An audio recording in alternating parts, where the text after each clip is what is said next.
வணக்கம். இன்று 2024 ஆண்டு ஐப்பசி மாதம் 28ஆம் நாள் வியாழக்கிழமை. சன்ரைஸ் சூரியோதய ஒலிபரப்பின் ஜெர்மனிய செய்திகள் வாசித்து வழங்குபவர் குணவிஜயா சுரேந்திரன். புதிய தேர்தல் தேதி குறித்து விவாதம் நடந்து வருகின்றது. இப்போது அது அநேகமாக பிப்ரவரி 23ஆம் தேதியாக இருக்கும். யூனியனும் எஸ்பிடியும் இந்த முன்மொழிவுக்கு உடன்பட்டுள்ளன. கிறிஸ்துமஸுக்கு முன் சார்ல்ஸ் நம்பிக்கையின் கேள்வியை கேட்பார். முன்கூட்டியே கூட்டாட்சி தேர்தல் பிப்ரவரி 23ஆம் தேதி 2025ஆம் ஆண்டு அன்று நடைபெறும். இந்த தேதியில் எஸ்பிடி மற்றும் யூனியன் பிரிவுகள் உடன்பட்டுள்ளன. எஃப்டிபி மற்றும் பசுமைவாதிகளும் வெளிப்படையாக இந்த திட்டத்தை ஆதரிக்கின்றனர்.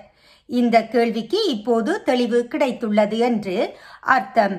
பெடரல் தலைவர் பிராங்க் வால்டர் ஸ்டைன்மியர் தேர்தல் தேதியில் இறுதி முடிவை எடுக்க வேண்டும், ஆனால் அவர் இத்திட்டத்தை எதிர்க்க வாய்ப்பில்லை. அதிபர் ஒலாஃப் சோல்ஸ் புண்டஸ்டாக்கில் நம்பிக்கை பற்றிய கேள்வியை எப்போது கேட்பார் என்பதும் தெளிவுபடுத்தப்பட்டுள்ளது. டிசம்பர் 11ஆம் தேதி சோல்ஸ் நம்பிக்கை குறித்து கேள்வியை எழுத்துப்பூர்வமாக கேட்பார் என்று எஸ்பிடி நாடாளுமன்ற குழு தலைவர் ட்ரோல் முட்சல்லேஷ் கூறினார். புண்டஸ்டாக் டிசம்பர் 16ஆம் தேதி அன்று வாக்களிக்க திட்டமிடப்பட்டுள்ளது. இந்த வாக்கெடுப்பில் எதிர்பார்க்கப்படும் தோல்வி புதிய தேர்தலுக்கான செயல்முறையை தொடங்கும். சோல்ஸ் பெரும்பான்மையை பெறவில்லை என்றால் கூட்டாட்சி தலைவருக்கு புண்டஸ்டாக்கை கலைக்க 21 நாட்கள் அவகாசம் உள்ளது. புதிய தேர்தல் நடத்தப்பட வேண்டிய 60 நாட்கள் காலக்கெடு உள்ளது. இந்த காலக்கெடு பிப்ரவரி 23 ஆகும். உளவு பார்த்ததாக சந்தேகத்தின் பேரில் அமெரிக்க குடிமகன் கைது. ஏஆர்டி கேபிள் ஸ்டுடியோ மற்றும் எஸ்டபிள்யூஆரின் தகவலின்படி பிராங்க்ஃபர்ட் அம் மெயினில் ஒரு அமெரிக்க குடிமகனை பெடரல் வழக்கறிஞர் அலுவலகம் கைது செய்துள்ளது. அந்த நபர் சீன மக்கள் குடியரசின் உளவாளியாக தன்னை முன்னிறுத்தியதாக கூறப்படுகின்றது. பெடரல் கிரிமினல் போலீஸ் அலுவலகம் ஜெர்மனியில் அமெரிக்க ஆயுதப்படையின் முன்னாள் ஊழியரை பிராங்க்ஃபர்ட் அம் மெயினில் கைது செய்துள்ளது. ஏஆர்டி மூலதன ஸ்டுடியோ மற்றும் எஸ்டபிள்யூஆரின் தகவலின்படி அவர் சீன அரசாங்க நிறுவனங்களை தொடர்பு கொண்டு அமெரிக்க இராணுவத்திடமிருந்து முக்கியமான தகவல்களை தர முன்வந்ததாக கூறப்படுகின்றது. எனவே கைது செய்யப்பட்ட மார்டின் டி அமெரிக்க குடியுரிமை பெற்றவர். மேலும் பெடரல் வழக்கறிஞர் ஜெனரலின் தகவலின்படி குற்றம் சாட்டப்பட்டவரின் குடியிருப்பிலும் சோதனை நடத்தப்பட்டது. டிக்கு எதிரான விசாரணைகள் அரசியலமைப்பு சட்டத்தை பாதுகாப்பதற்கான பெடரல் அலுவலகத்தின் நெருக்கமான ஒத்துழைப்புடன் நடத்தப்பட்டன.